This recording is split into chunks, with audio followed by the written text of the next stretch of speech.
बंदा सिंह बहादुर का जन्म 27 अक्टूबर 1670 को राजौरी में हुआ था।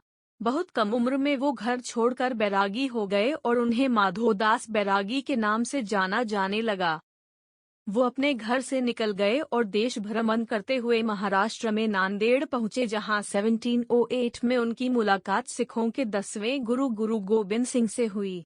गुरु गोबिंद सिंह ने उन्हें अपनी तपस्वी जीवन शैली त्यागने और पंजाब के लोगों को मुगलों से छुटकारा दिलाने का काम सौंपा।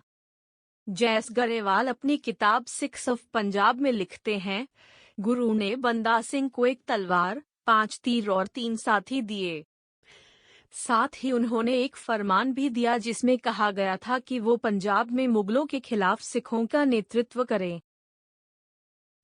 गोपाल सिंह ने अपनी किताब गुरु गोबिंद सिंह में इसका और वर्णन करते हुए लिखा है, गुरु ने बंदा बहादुर को 3 साथियों के साथ पंजाब कूच करने का निर्देश दिया। उनसे कहा गया कि वो सरहिंद नगर पर जाकर कब्जा करें और अपने हाथों से वजीर खां को मृत्यु दंड दें। बाद में गुरु भी उनके पास पहुंच जाएंगे। बंदा बहादुर पंजाब पहुंचे। बंदा सिंह बहादुर पंजाब की तरफ निकल पड़े, लेकिन कुछ दिन बाद ही जमशीद खां नाम के एक अफगान ने गुरु गोबिंद सिंह पर खुखरी से वार किया। गुरु गोबिंद सिंह कई दिनों तक जिंदगी और मौत के बीच झूलते रहे। राजमोहन गांधी अपनी किताब Punjab history from Aurangzeb to Mountbatten में लिखते हैं, घायल होने और अपनी मृत्यु के बीच गुरु गोबिंद सिंह चाहते तो अपने पूर्ववर्तियों की तरह किसी व्यक्ति को अगला गुरु नामांकित कर सकते थे, लेकिन उन्होंने ऐसा नहीं किया। उन्होंने साफ घोषणा की उनके बाद गुरु ग्रंथ साहब को सिखों के स्थायी गुरु का दर्जा दिया जाएगा। वर्ष 1709 में जब मुगल बादशाह बहादुर शाह अभी भी दक्षिण में लड़ाई लड़ रहे थे, बंदा बहादुर पंजाब में सतलज नदी के पूर्व में जा पहुंचे और सिख किसानों को अपनी तरफ करने के अभियान में जुट गए। सबसे पहले तो उन्होंने सोनीपत और कैथल में मुगलों का खजाना लूटा। मशहूर इतिहासकार हरिराम गुप्ता ने अपनी किताब later Mughal history of Punjab में उस जमाने के मुगल इतिहासकार खफी खां को कहते बताया है कि 3 से 4 महीनों के भीतर बंदा बहादुर की सेना में करीब 5000 घोड़े और 8000 पैदल सैनिक शामिल हो गए। कुछ दिनों बाद इन सैनिकों की संख्या बढ़कर 19,000 हो गई। जमींदारों के अत्याचारों से त्रस्त सरहिंद के किसान बहुत कठिन जीवन बिता रहे थे। उनको एक निडर नेता की तलाश थी। वो ये भी नहीं भूल पाए थे कि गुरु गोबिंद सिंह के बेटों के साथ क्या हुआ था।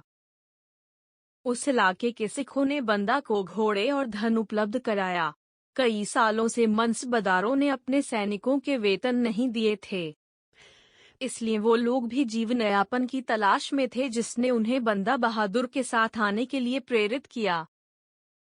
औरंगजेब के बाद नए मुगल बादशाह बहादुर शाह की छवि उदारवादी जरूर बन गई, लेकिन वो चूंकि पंजाब और दिल्ली से दूर थे, इसलिए उनके अपने अफसर और आम लोग उन्हें कमजोर समझने लगे। बंदा सिंह बहादुर का जन्म 27 अक्टूबर 1670 को राजौरी में हुआ था। बहुत कम सरहिंद पर फतह। बंदा बहादुर ने मई 1710 में सरहिंद पर हमला बोला। हरीश ढिल्लों अपनी किताब first Raj of the six the life and times of बंदा सिंह बहादुर में लिखते हैं, बंदा की फौज में 35,000 लोग थे। इनमें 11,000 भाड़े के सैनिक थे। वजीर खां के पास अच्छी ट्रेनिंग लिए हुए 15,000 सैनिक थे। कम संख्या में होते हुए भी वजीर की सेना के पास सिखों से बेहतर हथियार थे। उनके पास कम से कम 2 दर्जन तोपें थीं और उनके आधे सैनिक घुड़सवार थे। 22 मई 1710 को हुई इस लड़ाई में बंदा ने ये मानते हुए कि सबसे कमजोर तोपखाने को हमेशा बीच में रखा जाता है, बीच में रखी 4 तोपों पर सबसे पहले हमला बोला। इस हमले की कमान उन्होंने भाई फतेह सिंह को दी। हरीश ढिल्लों लिखते हैं, आमने सामने की लड़ाई में फतेह सिंह ने वजीर खां के सिर पर वार किया।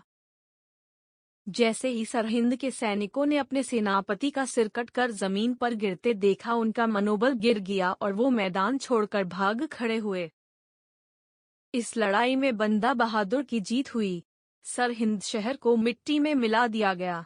इसके बाद जब बंदा बहादुर को खबर मिली कि यमुना नदी के पूर्व में हिंदुओं को तंग किया जा रहा है तो उन्होंने यमुना नदी पार की और सहारनपुर शहर को बर्बाद किया। बंदा बहादुर के हमलों से उत्साहित होकर स्थानीय सिख लोगों ने जालंधर दोआब में राहोन, बटाला और पठानकोट पर कब्जा कर लिया। फर्रुखसियर ने बंदा को पकड़ने की जिम्मेदारी समद खां को सौंपी, लेकिन 1712 में बादशाह बहादुर शाह का निधन हो गया। इसके बाद हुई लड़ाई में सत्ता पहले जहिंदर के हाथ में आई और फिर उनके भतीजे फर्रुखसियर को मुगल ताज मिला। फर्रुखसियर ने कश्मीर के सूबेदार अब्दुल समद खां को बंदा सिंह बहादुर के खिलाफ अभियान शुरू करने का आदेश दिया। समद ने 1713 आते आते बंदा बहादुर को सरहिंद छोड़ने पर मजबूर कर दिया, लेकिन उनके और समद के सैनिकों के बीच लुका छिपी का खेल चलता रहा। आखिरकार समद खां को बंदा बहादुर को आजकल के गुरदासपुर शहर से 4 मील दूर गुरदास नांगल गांव में बने एक किले तक ढकेलने में सफलता मिल गई।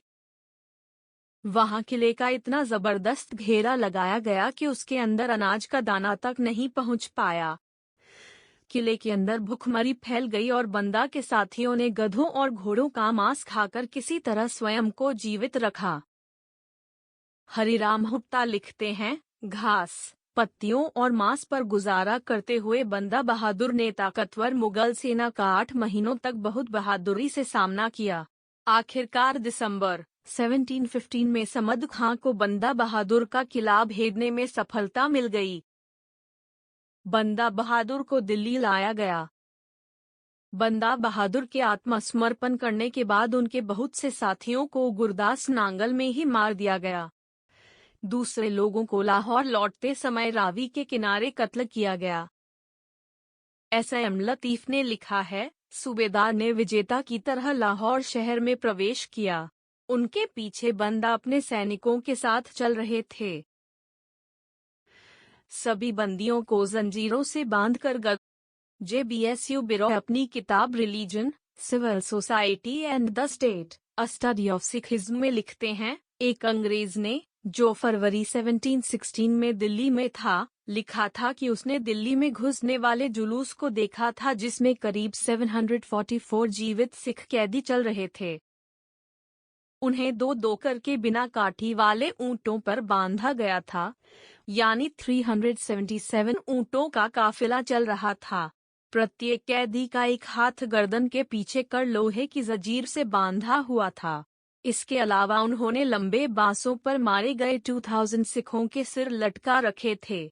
उनके पीछे बंदा बहादुर चल रहे थे। उन्हें एक लोहे के पिंजरे में डालकर हाथी पर सवार कराया गया था।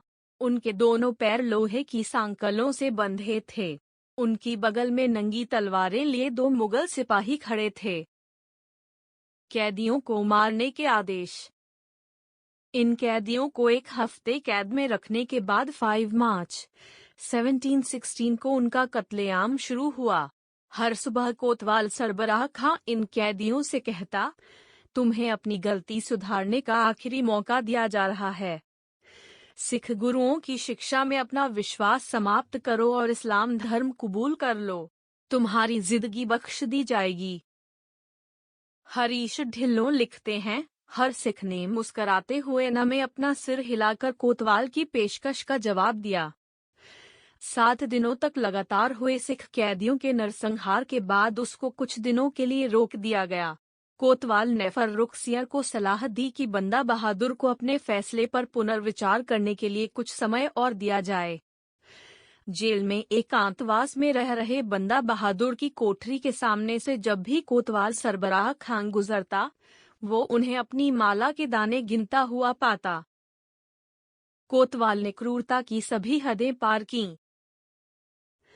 9 जून 1716 को बंदा और उनके कुछ साथियों को कुतुब मीनार के पास महरौली में बहादुर शाह की कब्र ले जाया गया। वहां उनको उनके सामने सर झुकाने के लिए कहा गया। बंदा के 4 साल के बेटे अजय सिंह को उनके सामने लाकर बैठाया गया। हरीश ढिल्लों लिखते हैं, कोतवाल सरबराह खां के इशारे पर अजय सिंह के तलवार से टुकड़े कर दिए गए। बंदा बिना हिले डुले बैठे रहे। अजय सिंह के दिल को उसके शरीर से निकालकर बंदा बहादुर के मुंह में ठूंस दिया गया। इसके बाद जल्लाद ने अपना ध्यान बंदा की तरफ केंद्रित किया। उनके शरीर के भी टुकड़े किए गए और उनको जितना संभव हो सका जीवित रखा गया। आखिर में जल्लाद ने तलवार के एक वार से उनके सिर को उनके धड़ से अलग कर दिया। बंदा सिंह बहादुर की मौत के 2 साल बाद शहीद भाइयों ने मराठों की मदद से फर्रुख सिंह को न सिर्फ गद्दी से हटाया बल्कि गिरफ्तार कर उसकी आंखें फोड़ दीं। इसके बाद मुगल साम्राज्य का भी विघटन होता चला गया और आखिर में नौबत यहाँ तक पहुंची कि दिल्ली का बादशाह अंग्रेजों